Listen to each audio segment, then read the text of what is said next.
Hello, and welcome to episode 24 of After the Breach podcast. We're your hosts, Jeff and Sara, coming to you from back home on San Juan Island, Friday Harbor, Washington. We're glad to be home, huh? Definitely. I mean, I miss Western Australia, don't get me wrong, but it's been nice to be back out on the water here with some familiar fins. Absolutely. It's been incredible on the water here in February. Yeah, and as we're gearing up towards our 2024 season, which kicked off this last weekend, and we'll be sharing some recent sightings and some of the things we saw at the end of the episode, we are going to do a special FAQ, frequently asked questions episode here today. So a lot of you have written in with questions recently and kind of over the span of time we've been releasing episodes, and we've been talking about doing one of these for a while, so we thought we would sit down and actually do that in advance of the bulk of the 2024 season. So, hey, Jeff. Hey, Sara. We're also going to talk about recent sightings because we have been out on the water. We have started running tours. And it's been pretty epic. Did you say that? I just said that. Well, now you see what I live with every single day. I'll say something, and 30 seconds later, Jeff's eyes light up, and he says the exact same thing. If you haven't been out on the boat with us, you haven't seen that in action. If you have been out on the boat with us, you know that I do listen to Sara. It's just sometimes. We'll get a percentage-wise after this season. I'm going to start keeping track. So, all right, we're going to do FAQs and then recent sightings. Apologies for my lack of attention there. I'm just trying to keep. We have a cat here who is cat visiting in the studio, trying to play with the microphone. So we're going to kind of break this down into two parts. The first part is going to be kind of geared towards questions about whale watching in the Salish Sea. We have some kind of frequently asked questions from guests that are, or potential guests that are wanting to come out and join us. And then we'll get into some of the other questions that people sent in about the whales, about Jeff and I ourselves. And we unfortunately won't be able to get to every single question on this episode.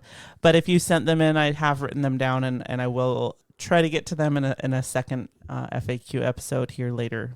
And if you haven't sent in questions, but you do have some, we're probably going to end up doing another FAQ episode. So send them in either through Instagram or our Facebook page or our email address. You can find them all on our website, afterthebreachpodcast.com. And in the show notes. So yeah, please, you didn't miss out. If you didn't send a question in, keep them coming, because we're definitely going to do at least one more of these. And then who knows? We might do tons more. But yeah, questions about us, questions about whale watching, questions about the whales. Well, Jeff, if you're ready, let's dive right in. So questions about whale watching here in the Salish Sea, just to start with. And I think one of the big ones that we get, you and I both kind of work both on the water and on the reservation side of things. So I get this one a lot. I know you get this one a lot. What time of year is the best time of year to go whale watching in the Salish Sea? It is definitely by far the most common question that we get. And it's a complicated answer, but it's also very simple. There are whales here year round. Every single month of the year, we have a chance of seeing whales. And here's where it gets complicated is it doesn't mean that we see whales every single day of any given month. Right. There's no way to predict that. They're wild animals moving hundreds of miles in 24 hours. Right. So there are non-whale days. There are non-whale parts of days. But as far as best time of year, really and this is driven more by weather than by whales. It's March through November. I know somebody had emailed in and asked about chances of seeing whales in August. And we started keeping more detailed numbers last year's season. And we were 100% in August of last year. Every single tour that we ran, and I think we ran three to five tours a day in August, and we saw whales on every single trip in the month of August. Now, that doesn't mean that we saw killer whales on every trip. We did see big killer whales on 86% of our tours. We saw humpbacks on 37% of our tours, and some of those tours saw both killer whales and humpbacks. But we saw a species of whale. It was either humpbacks or killer whales or both on every single tour over the month of August. But it's not that August is the best month, because we also saw whales 100% of our tours last November. Yeah. September was 99%. June, July were 98%. May was 91%. March and April are in the mid 80s. Yeah. And we've been out twice so far in February, and we're And we're 100%. Yeah. So you really like it's an outlier to not see whales. It does happen, and it's unfortunate that it happens, but they're wild animals and they travel. It is unlike if you listen to the Bremer Bay episodes where they go out to a hotspot. Here, they could be anywhere or nowhere at all, or we could have.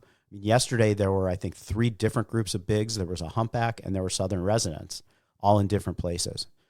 So as far as best time of year, I mean, the weather is probably nicest July through September, but we get beautiful days in the spring, and our November tours are a lot of fun. And to be fair, the last 2 days, though cold, they're beautiful. Stunning lighting. It's so beautiful out there. Some of the best lighting of the year are in the shoulder seasons.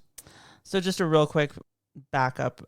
So the listener that wrote in and asked about the likelihood of seeing whales from Victoria in August, obviously, it's very, very high. That will always, of course, depend on, who you're going with, what the range is of those boats, and that kind of thing. So just, there's a lot of different factors at play, but your chances are good in August. And I just have to comment, my cat Sunday is very into this episode because she is all over my microphone. She is. So kind of piggybacking off of best time of year, probably the second most common question I get is best time of day. And we also had a question from a listener that was, what time of day are they most active? And that's another one we get quite a bit with people calling in for reservations as well. So maybe we can split this one into 2. What's the best time of day to go whale watching, and is there a time that the whales are most active? So for my opinion, what I tell people a lot, best time of day, there's no better time of day in terms of your chances of finding whales. And there are many, many, many days where we have whales in the morning and in the afternoon. And many of those times it's different whales. It's different groups of families that we'll have in the morning and the afternoon. We'll certainly have different behaviors. And then there are days where we have them in the morning and they're gone by the afternoon, or they weren't found in the morning and they were found in the afternoon. But there's no better time of day in terms of finding whales. And then in terms of when they're most active, it's a 2-part answer from my part. And that is their behavior is not tied to time of day. So they can be really active in the morning. They can be really active in the afternoon. They could be active in both. They could be sleeping in both. The other part of that answer is sleeping whales are incredibly beautiful. That's one of my favorite behaviors, really, to witness, because they're coming up all together in such a tight group. Absolutely. Yeah, it's incredible to see. And, a lot of trips we'll get out there and they'll be sleeping, and then it's not like me that's like, all right, I'm going to wake up, I'm going to stretch out, I'm going to make a cup of coffee, I'm going to look, check the news.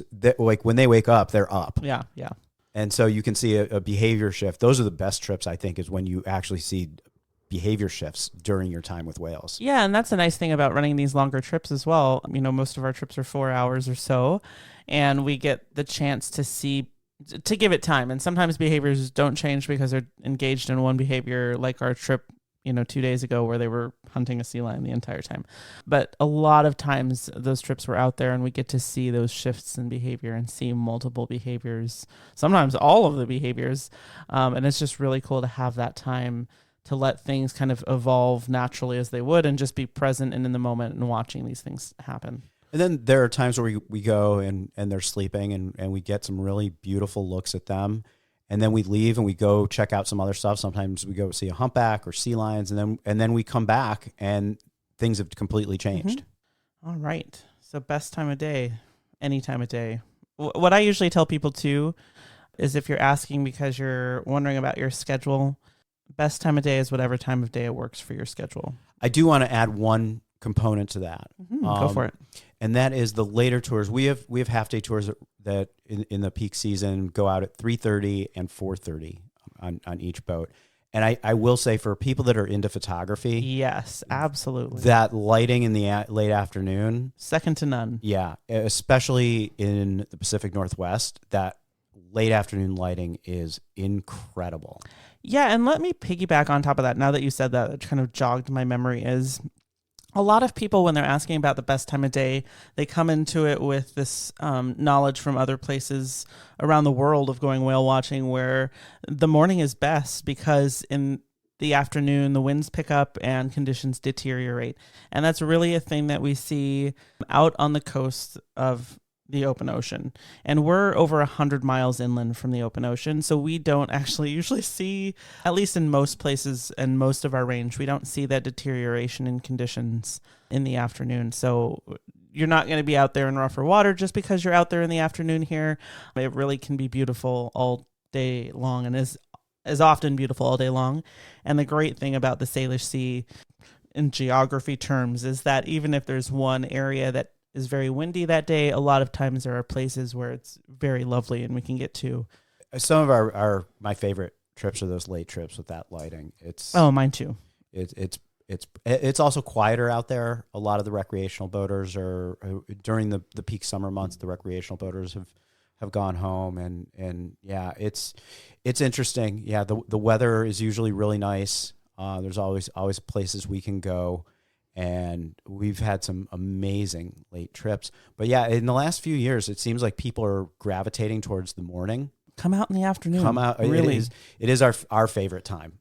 Hands down. Yeah. I mean, obviously, families with young kids, it's a lot easier for them to go in the morning. It's harder to go from 4:30 to 8:30 or 3:30 to 7:30 can be a challenge sometimes. But, sometimes kids are really into it and it is our favorite time. And then I'm going to piggyback right off that one. I'm just going to piggyback my way through all these questions here, but we were talking about conditions and how here it's not similar to other places in the world where we get this kind of deterioration in conditions. But one of the most frequently asked questions that we get is seasickness. Do I need to worry about seasickness? And we had someone ask, Jeff and Sarah, do you ever get seasick? So let's answer this in two parts. Seasickness, is that a big deal here? Yeah, it really, it's individual. It depends. We don't get it as much as, for example, Bremer. Those trips, I think every single trip that we were on, somebody, and often many people, get seasick on those trips. And to be fair, we're out in 2 to 3 meter swell with waves on top, so it's big water, and that swell, that rolling ocean swell, is what gets a lot of people. Yeah, which we do not have here in the inland for the waters. most part. For the most part, we do not. A couple places where we go, if we go like out west, but for the most part, we don't get the big swell. The other driver of seasickness is not being in view of land, and we are always in sight of some shoreline somewhere. Mm-hmm. So without those two things, the vast majority of people have no problem. Yeah, I would say I can probably count on one hand the number of people I have seasick on my tours throughout the year here. And it really is dependent. Some people might not feel great, like they might feel a little bit off, but they're not throwing up or anything like that. So I usually caution people who ask if, motion sickness is something that you experience in the car, then you might want to take something. If it's something that you've experienced out of Depot Bay or Monterey Bay on those big rolling ocean swells, and you kind of didn't feel great at the end of the day, then you're probably going to be fine here. So, but if you're worried about it, take something at least an hour or more before the trip. Yep. Once you're out there, it's too late to take anything. As soon as you're on the boat, it's really not going to help that much. So, and we do have ginger, candies on the boat.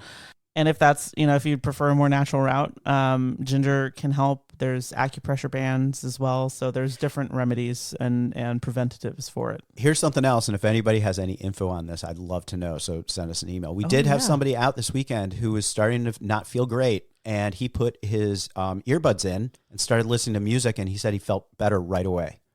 Very interesting.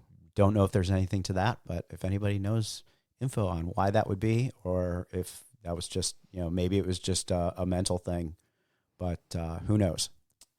So second part of that question is, do we get seasick? And for the most part, no. And thank goodness. It would be a miserable job if I got seasick. Yeah, I have never personally been seasick. I once or twice, I think I may have been like a little bit like acid reflux.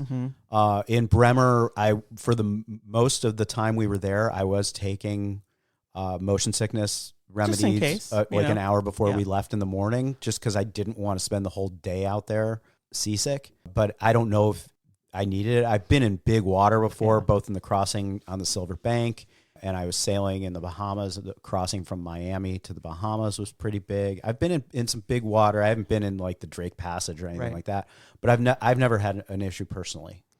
And I have been seasick, but it's very rare. And so usually for me, what happens is one time I had a concussion, so that didn't help. And then I went out on the boat, within a couple days.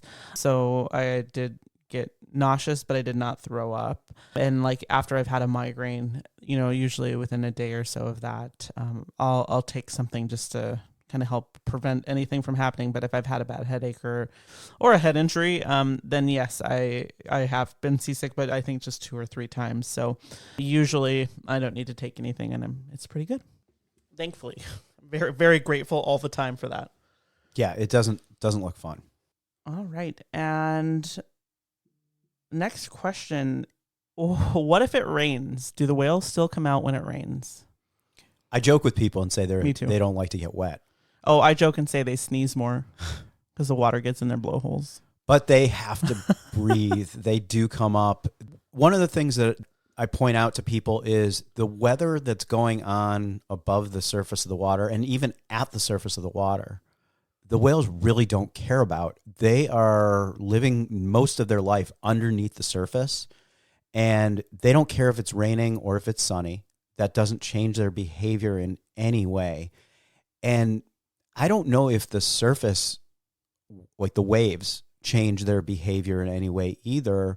And if it does, like maybe they just lift their head up a little bit more. Yeah, I mean, we have this idea that, they must love calm water because we love calm water. And I've been out, I remember a very specific trip that I was out where it was glassy seas. I mean, just flat calm. But then when you got further south you went, it started to build, and we had whales that were in. You were there. This was like one of the first trips on J1, wasn't it? It was 4 to 6 footers down at like Eastern. It was that something. same area, and you were on. I can't remember if you were on the same boat or if you were on one of the other boats. No, I was with you and Spencer. No, I'm thinking of a different, okay. a different trip. But I know you were out there, and the whales were surfing in 4+ footers, and literally less than a quarter mile away from them, it was flat calm, and they kept like angling up to the flat calm water, and as soon as the water started to change, they'd turn back around and go surf. Yeah. And I'm driving, I'm like, come on, guys, go into the calm water. And they never did. Yeah. And it started building so much that we had to leave, and we got some good time with them, and it was cool to watch them surf. But they're built for big water beyond what we are. Yeah, well, the one I was thinking of was like when we first got J1. I remember that one. And you and Spencer were on, and I tagged along, and it was the 65 A's, and it was like another captain was like, "Oh, it's 2 footers down here," and it was like 6 footers. Yeah, that was big water, and they were surfing down the waves. Yep. And that was actually a day that I did feel a little queasy. I'm not gonna lie. And I think we had 15 people on board, and we only had one person that got sick, and she said it was the best day of her life. Yeah, they were cool whales. So weather doesn't bother them. It doesn't change their behavior. We go out when it rains. The only thing that would potentially keep us off the water really is wind.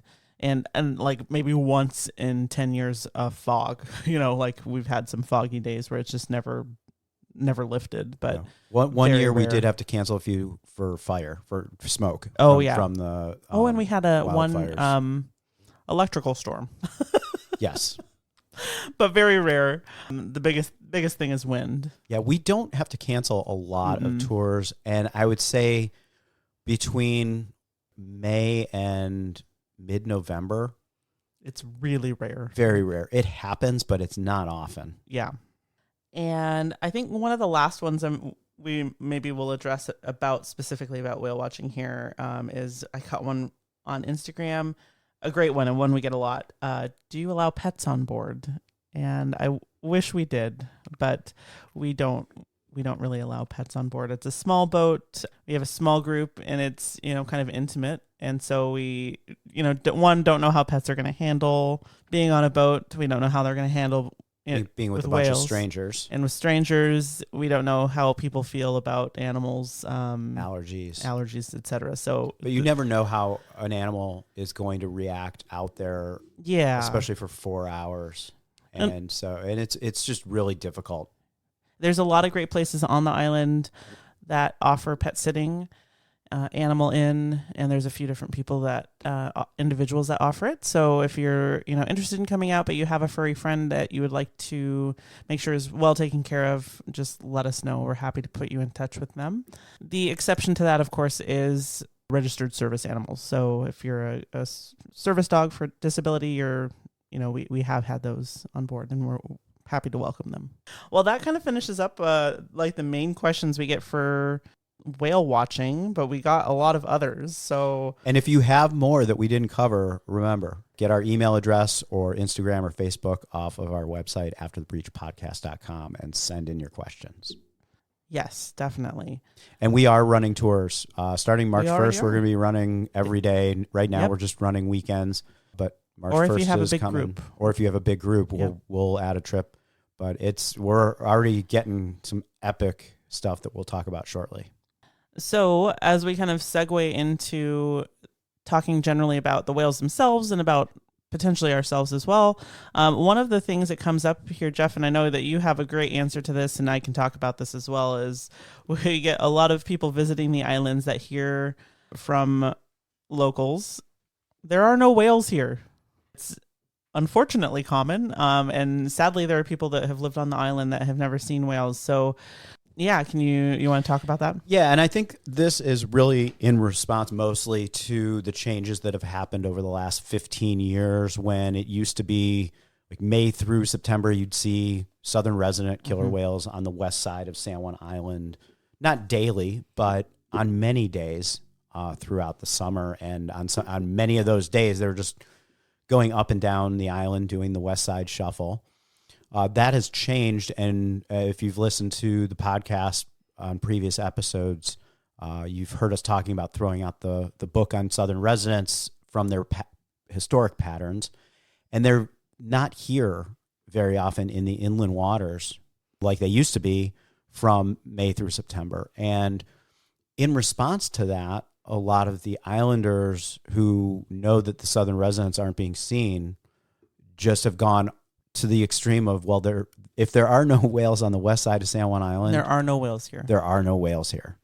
And I would have to say, I bet that we see killer whales more often now than we did 10 or 15 years ago, because of the drastic increase of the number of big killer whales and the drastic increase in their days of presence in the Salish Sea, and the increase in the number of humpbacks in the Salish Sea.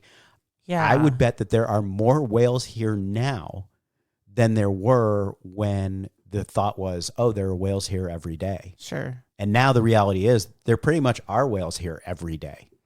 And you mentioned humpbacks, so this is another thing that kind of goes along in the same vein. Is there are actually people that come out here specifically to see humpback whales, and you mentioned that kind of, maybe it was actually on our tour, that the late fall tends to be the best time to see humpback whales here. There were no humpback whales, and we talked about this in previous episodes, one with Tasley pretty early on, about the humpback whale comeback here. And so we get people that call and they're like, oh, we were told that there are no humpback whales here, or that one I even had said, no, they're only here in April or May. So humpback whales, historically, we're not here. As I grew up here, we never saw really humpback whales. I didn't really expect to see humpback whales on a regular basis. And now we have them, I would say May through December.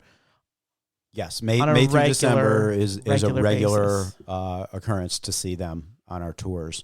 And if you want more details, we did have one of our early episodes. We talked with Salish Sea about there you go again. What? Did you just say this? Yep. This is just proving a point to our listeners that you don't listen to me at all, even when we're doing a podcast. So all good. I do listen. I listen. I do. All right. Yeah. So go check out that episode if you want more details. But yeah, I would say our highest percentage months for humpbacks are September through December. All right. And really but we see them a some lot of the amazing starting in May. Humpback encounters we get out west. Yes. And those months are just, that's what we look forward to when we go out on the water, is those days we're able to get west to the humpback whales. So yeah, if you are keen on humpbacks and that's what you really want to see, so we can see them May through December on our tours. But if that's really what you're shooting for, I would shoot for the fall months, late August through December. But look at some of our all-day tours in August and September, because if we can, we try and weather depending, get out west if there are aggregations going. But those are the best months for humpbacks. They are. But back to the original question, yeah, we do hear from a lot of people, and we'll get people that are booked, and they come out, and they'll say, we weren't expecting to see whales because people told us there are no whales here. And so it is interesting. There are whales here just about every day. Yep, there are. And one, thanks for booking, even believing you weren't going to see whales. And two, we're happy to show you them. So yeah, our lowest percentage month of whale sightings on our tours was for last year was March, and it was 85%. And I bet you we beat that this March based on what's already going on. All right, I'm going to knock on wood right now because Jeff likes to. But every other month was at least 90% or greater. All right. Yeah, no, we had a great. I mean, it's been great. It's always good, but it was really impressive seeing the numbers. So, and I don't want to shortchange the other wildlife that's out there, because spring is a great time. Spring and fall for wildlife can be. I mean, summer too, but midsummer with all the pups, the harbor seal pups, and the puffins. Yeah, so there's always great wildlife year round.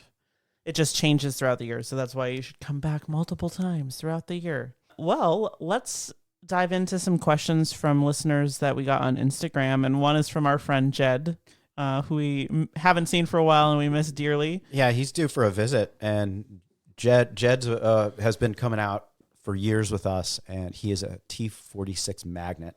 He is, though. Every time he's here, we see the 46s. Jed asked several questions, and I actually think that some of the questions you asked, Jed, are going to be ones that we're going to do future episodes on, because they are questions that we got from a couple other people. So I'm going to... Great questions, too. Yeah, great questions. But one I really loved, and, well, I like them all, but one I really loved, and I love Jeff's answer to it. So your question was, if you spent a summer on the west side of San Juan Island in the 17 to 1800s, how many days are you seeing residents?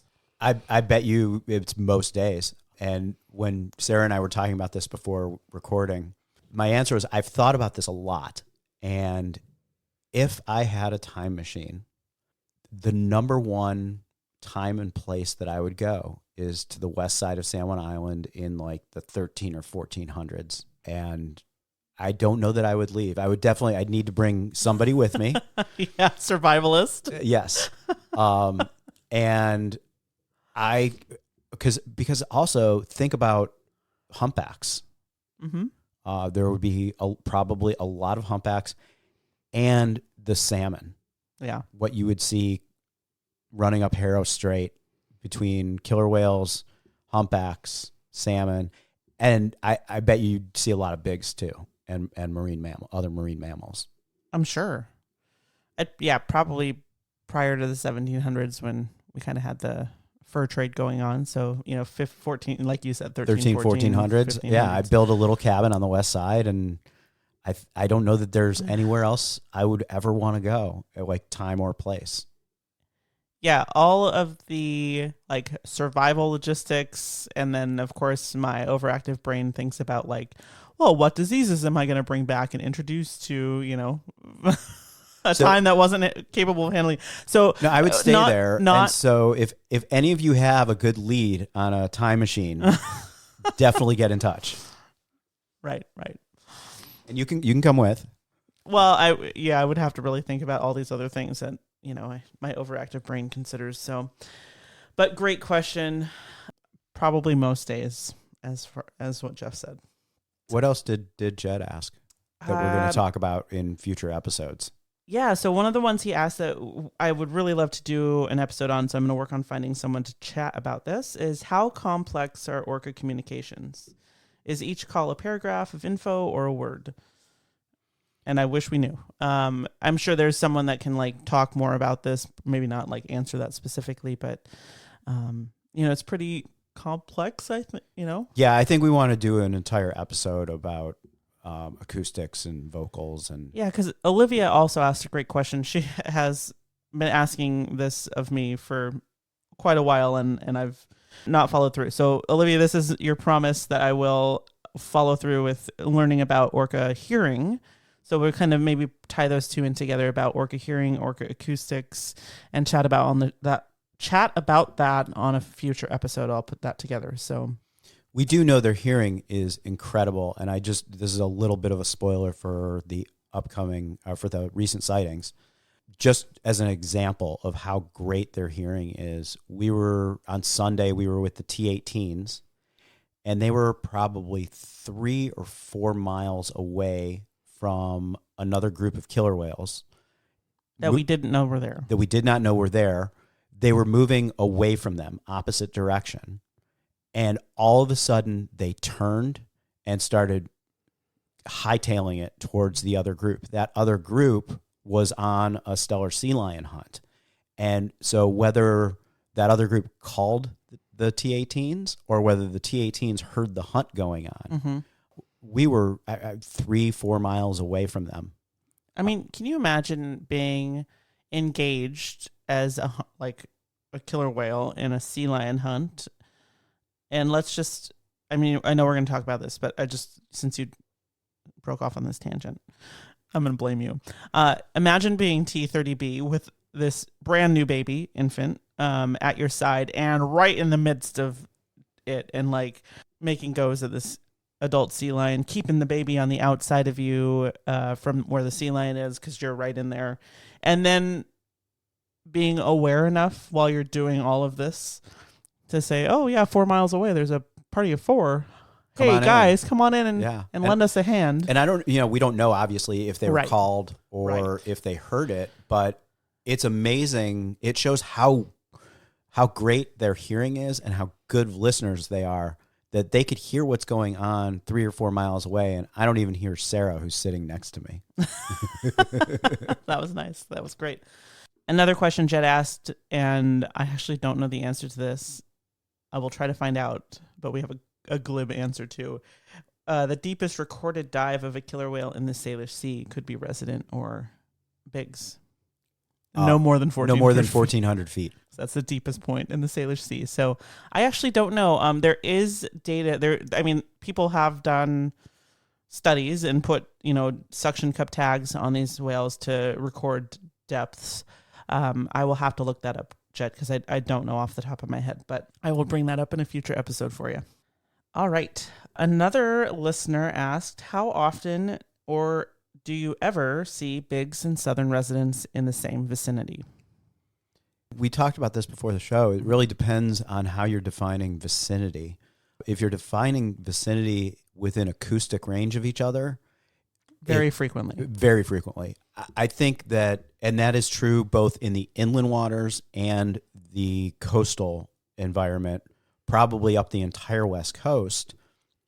I think the southern residents are almost every day in acoustic range of some group of Biggs killer whales. That would be my guess. Yeah, and I should say, when I say very frequently, I mean very frequently on days that we see southern residents. So they're not here very frequently, but when we do see them, we would say that they're likely in acoustic range at some point. Absolutely.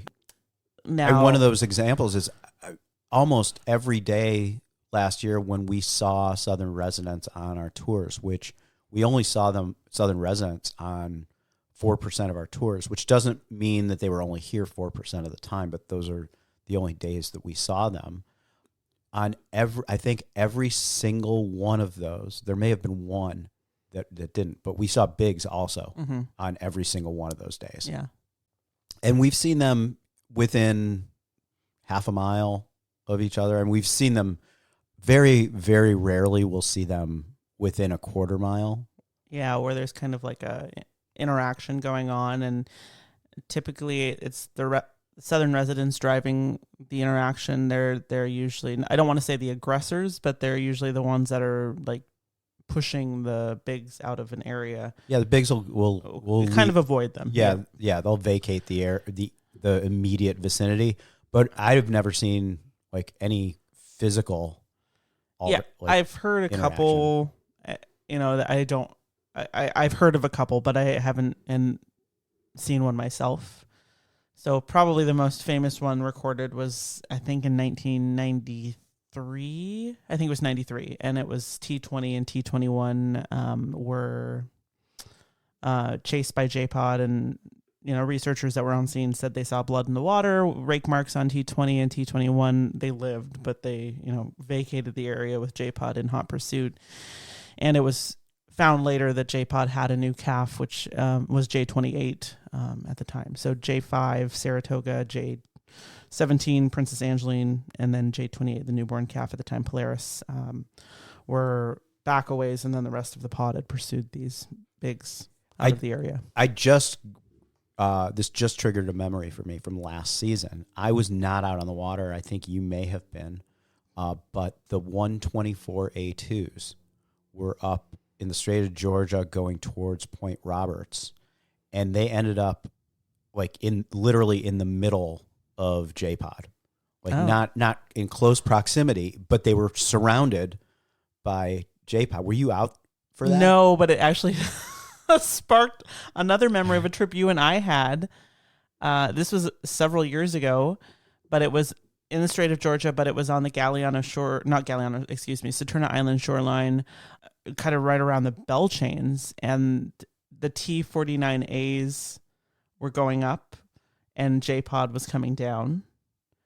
And it's like when the T's heard, they went in tight to the rocks, and Mike, I think, and Blackberry maybe like buzzed right in close to them, and you could see the T's were like hugging the rocks. Yeah, I do remember that.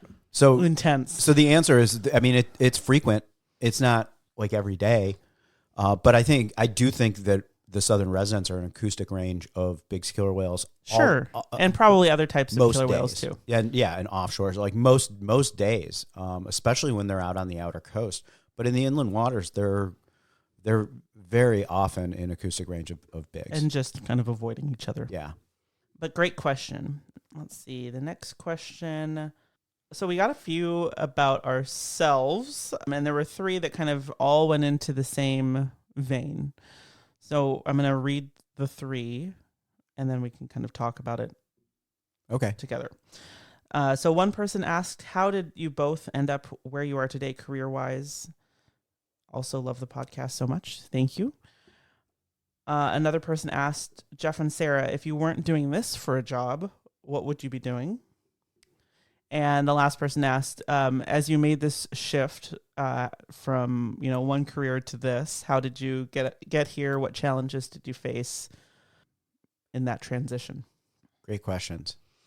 I'm going to go to the second one, which is what would you be doing if you weren't doing this? I would probably be crying a lot. Yeah, I don't know if I would still be doing what I was doing before, which I wouldn't. Yeah, I don't. I mean, I probably would be. No because offense. I think I just couldn't. I don't know if I would have had the drive or passion to do anything else. To change. I honestly and I worry about this sometimes, but that's because I worry about everything all the time. But I honestly don't know that there's anything else that I would want to do. If I wasn't doing this, I would just be a pretty sad, miserable human, I think. There's nothing I would want to do other than this, ever. Like, involved with whales in some way, like educating, that kind of thing. That's just what my passion is. It's what I love to do. And now that I've done it, I don't think there's a way I could do anything else. Yeah. So I worked at a small Happily. small software development company, web-based software that I started with two friends of mine that I grew up with that I've known since like we were 5 years old, and I would probably just still be doing that. This is where my passion was. I think they're better off that I'm not there. I think the company is better off that I'm not there because this is what I love to do. I enjoyed it. We had a good time doing it, but I think that I'm better off and they're better off, and I'm still in touch with them. Yeah, On pretty much a weekly basis. My friends, not the company. that's good. And as you were, kind of making this change, you started out as a passenger. That's actually how we met. And I know we've talked about this in like maybe one of our first episodes is you and I met as passengers on Maya's Legacy. Yes. And it's now over 10 years ago. Oh yeah. Well, this is my 10th season. So who'd have thought we'd have probably 13 ended years up ago. here? I know. Well, and it's funny to me. I like it. I actually love it that most of us, most of our crew started as passengers with the company. And even some of the people that work in the office started as passengers. It's really cool.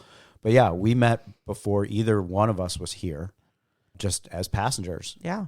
Had a mutual friend who told us that we were both on the same tour, and we met and saw El Pod. But I was just very, very passionate about this. I loved whale watching. I loved the area. I was living in Cleveland, Ohio, and I could not find any whales there.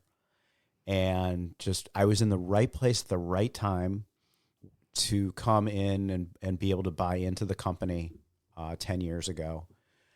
And it was a very scary thing to do, even though I really wanted to do this. And that I loved this so much. And as right as it seemed, making big changes in your life is scary. It is scary and it's difficult. It is incredible the amount of how easy it is to just maintain the momentum of your life and how difficult and scary it is to interrupt it. Absolutely. Yep. Even for something that is going to be incredible. And the amount of stress that I went through during the transition, like before I actually made the move, I was having like crazy dreams every night. I had a dream that I wiped out life on Earth. Like literally, That's terrible. It's terrible. I had a dream that I pushed this button and people were freaking out that all the oxygen was going to be gone from the planet within the next 10 minutes. Oh, buddy. Yeah, I know. So the way I was able to do it, and this is like, I don't like to, like, I'm not necessarily an advice kind of guy, but like this was really, really helpful. And this is the number one thing that allowed me to make this change is early on when I was going through the stress, and this did not alleviate the stress or the anxiety or the challenges of making this change, but it did get me through to making the change happen is, okay, all I have to do right now is the next step that's right in front of me. Whether it's like reviewing documents or checking something out or coming out here and looking at places to live, like just do that one next thing. Don't think about what's next. Don't look at the mountain. Just look at the path beneath your feet. Exactly. And it sounds cheesy, but it was the only way. If I had kept looking at the big picture, I would never have made seems the change. insurmountable. Yeah. And it's totally scary and it's much easier. And at that time I was living in very, very stressful work environment. Things were tough. I wasn't enjoying it. There wasn't anything preventing me from doing this other than the incredible fear and stress of making changes in your life. And that, I think that is a very human thing. And if I didn't just look at that next step, I probably would not be here today. And I did have some people pushing me along at the right times. A very important part of it. Yes. Well, I mean, it's always been a huge, thing to kind of take that first step and put yourself out there, at least for me, and I know for you as well. So I was grew up around the Salish Sea. I grew up like learning about the whales and coming out here to the San Juan Islands. Ended up working in a corporate job as well as legal e-discovery, and I did that for 11 years. And for the last several years of it, I was also doing this with Maya's Legacy.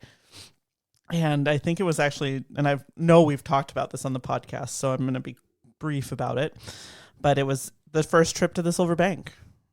It was our first trip to the Silver Bank, and you warned me, this is a life-changing thing. It is. And it was, and we and not in the way you necessarily think it's going to be.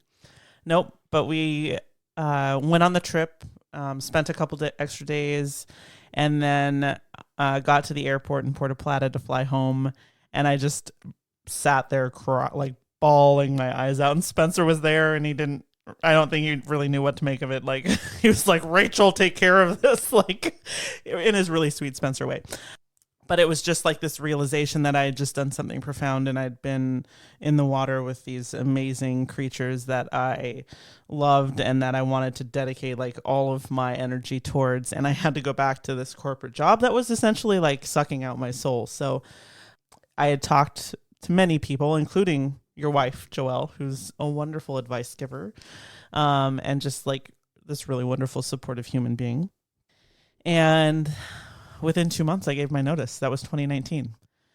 And then COVID hit. And I was like, if I can survive my first year not working a corporate job and just doing this in the middle of a lockdown, then I can make it happen. But it was really scary. And it was, I didn't know how. I still sometimes don't know how I'm going to do it. But it's happening regardless. Yeah, you're doing it.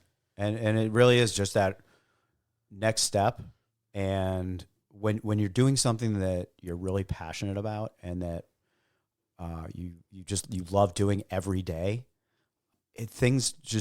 you're always kind of in the right place at the right time. Mm-hmm. Like things happen to work out. Well, we're getting a little deep for we are, and I hate talking about myself. So, but this is good stuff. It's good. It's good stuff, and I think that. We're very fortunate to be where we are and do what we do, and that does not get lost on us. Not a day goes by when I'm not so appreciative and how much I love sharing the whales and wildlife of this area with others. And I think just to kind of piggyback on that is I've talked to quite a few people who ask, how can I get involved? How can I become a naturalist, or how can I become part of the whale community? And I just, or they're in marine biology and they, love killer whales, or they love other species, and they're told that, don't go into that. There's already so many people doing it, or don't do that because you won't make any money. Go into what you want to go into. Do it. Just do it. The worst case scenario is that you end up doing something else, but at least you gave it a shot. And if it's meant to happen, if it's something you're passionate about, you'll find a way. There are reasons not to do everything. Yeah. So do what you want to do. Yeah. So we're going to do some more FAQs if you guys send more questions in. And apologies to those questions we did not get to today, but we are planning a second episode, so we will get to your questions, but send in more. You can get our Instagram, Facebook, and email off our website, afterthebreachpodcast.com. Let's talk about latest sightings, and let's also mention our photo workshop in the fall because in August, because we do have space available for that. And if you've already signed up and you're waiting to hear from me next week, I know I've said this before, but I will be emailing you all next week with forms and all of that. But if you've reached out to me to sign up for a spot, you have one, and I'll be reaching out to you next week. So we have the photo workshop in August, and then we have daily tours starting March 1st. But let's talk about, speaking of daily tours, we had 2 tours this past weekend, our first 2. Our kickoff for the 2024 season. Yeah, and had killer whales both days, and really 2 days of epic killer whales. Like, what a great start to the season. It really was. And beyond my expectations, for sure. I'm going to have to go back, but I'm pretty sure the T18s are the whales that I see on my first trip of the year most times. Interesting. It's usually the Go, T18s. yeah, go take a look at And that. I would say even in the last 5 years, I've had the T18s with the two brothers, T60D and T60E. Interesting. I'm going to go back and Well, look. so I have noticed that 60D and E are not like always, but they are frequent visitors to the T18s. Mm-hmm. So on Saturday, we had the T18s with T60D and E who are getting big. Huge. And so we had 6 killer whales. So Started out as 10. it was reported as 10, but we had 6. So we had the 4 killer whales in the T18s and the 260 60 brothers, D and E. But we spent the vast majority of the trip with T19B Galliano and T60E lynx. And it was the 6 whales were spread in like pairs. In 3 pairs. 60D or 60E and 19B were having a major bromance. Yeah, they were sure socially engaged. Very. They were rolling all over each other and just oblivious to everything around them. They were trending west, but zigzagging like crazy because they'd stall out and then they'd like speed up and then they'd circle back, and really short dives, like 2-minute dives were their longest dives. And they would come up and they would be right next to each other, rolling on each other. I was trying to, the lighting, as Sarah mentioned earlier, the lighting was incredible, and the Olympic mountains in the background were absolutely beautiful. And I was having a hard time positioning the boat. I wanted to position the boat to get photos of the whales with the mountains and the lighting in the background. And I'd been trying for, 30 minutes. And finally, it wasn't that I couldn't do it. I just wasn't having luck doing it. It happens. They were zigzagging, and so I was just not like dialed into their zigzag. So I said, Sarah, why don't you grab the helm and, why don't you see if you have better luck at getting this lined up? And she did. And how did that work out for you, Jeff? It worked out great because I was asked not bitterly at all. I was on the bow with my camera, and she was at the helm, and she positioned it perfectly with great lighting, the Olympic mountains in the background, and I got an awesome Galliano spy hop. I was perfectly lined up for the photo, and I could hear Sara screaming at me from the helm. So when you look at that photo, I just want you to imagine me screaming at him in the background, because I was. And we left them. We spent a good amount of time with them, and those 2 boys were the entire trip. They were all over each other. Yeah. Just having so much fun. They're really social, and they love physical contact. They'd love to hug if they could, but they don't have arms, so they roll all over each other. And you could totally see it. There was no rolling on Sunday. No. So Sunday, I mentioned earlier, we had the 18s again. 60 D&E weren't with them. They were off of Victoria. So they were probably 15 miles away at that point. Yeah, easily 15. Yep. And then the 18s led us to the 30 Bs and the 117 Bs. Brand new calf in the 30 Bs. Yeah, her third. And was there a calf with the 117 Bs? Does she have a new one? Or it's her first. Born last year. Okay. Yep. And so the 18s joined up with them, and when the 18s led us to them, there was already a sea lion hunt in progress. Yeah, so they made this huge turn, and I remember looking at you and going, Jeff, maybe they're about to meet up with someone. Right, because they made a turn and picked up the speed. They were doing like 2.5 knots, just a slow travel north, and then all of a sudden it was an instant about face. All 4 of them. It was a hard turn. It wasn't like a little turn. Right, it was a hard turn and then a speed up to 10 knots. Yep. So as we're cruising with them, I looked up ahead and I could see the sailboat in the distance, like kind of up towards the Salt Spring Island shoreline, and then all of a sudden I saw this huge splash next to it, and I was like, oh yeah, we got more whales. And you did call it. You said, I think there are more whales up ahead, and that was way before we could see anything. So we got up there, and it was a little tough at first to kind of figure out who we had, because it was chaos. Total chaos. The whales were everywhere, and they would move off and come back in, and they would be not very consistent in their surfacing. Like they'd come up once and then they'd come up in a random area. We don't get a lot of stellar sea lion hunts. I mean, you have to, it's like everything else. Right place, right time. Right. But when we do get them, they're very dramatic. And they can last a long time. Like this one, we were there for an hour and a half and we left, and that sea lion was still going strong. Very strong. He actually came by the boat at one point. We were staying pretty far off most of the time because we were close to 300 yards, and like everybody went down. The whales went down, the sea lion went down, and then all of a sudden it was like there was the sea lion next to us. Right next to us. So we were staying 250 to 300 off because the whales were taking shifts going in and attacking the sea lion. Sometimes they would all pause and take a break, and this was going on for an hour and a half. And when they would move away, they would move a pretty decent distance. Right. And they were always moving off in like one of two directions, one or two directions. So we were staying in the opposite direction, and the sea lion was also moving around when they were taking a break. And so I wanted to stay far off so that like I didn't want to get into that mix. No, we don't want to interfere or impact the hunt in any way. Right. And my feeling was if we get to 200, I don't want to be 200 and have them swim towards us and then have to back out of there. I want to just be able to sit there.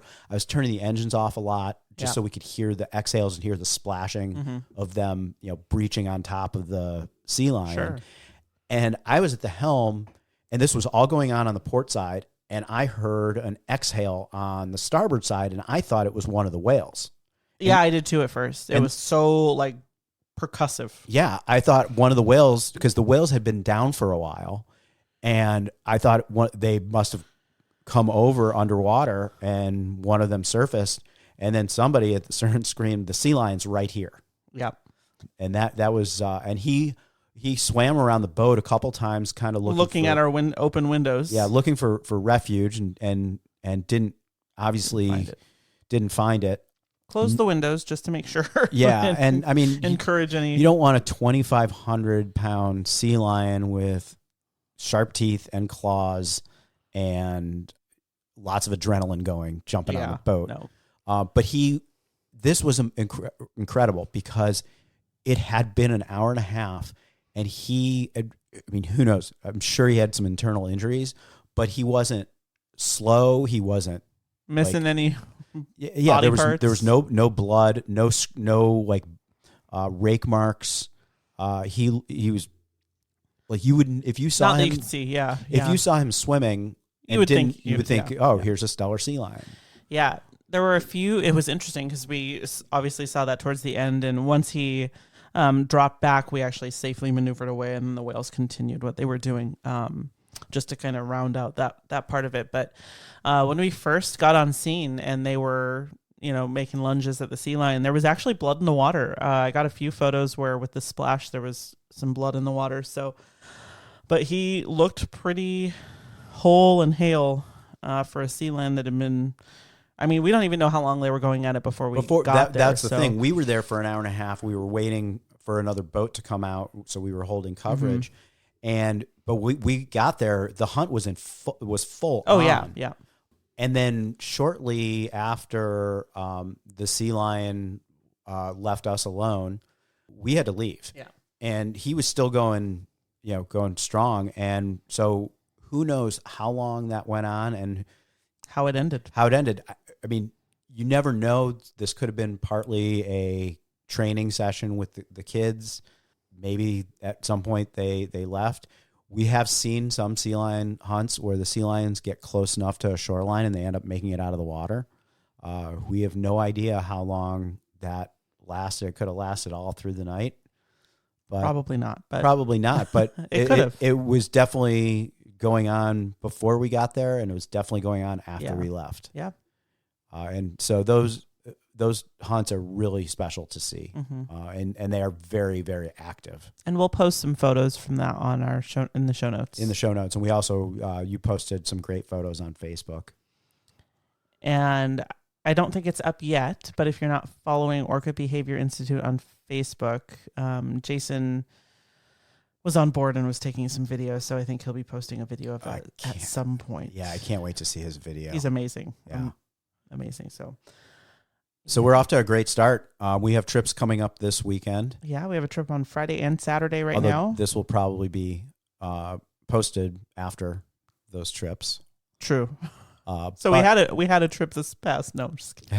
And we're going to be running hopefully every day starting soon. March 1st is coming quick. It is.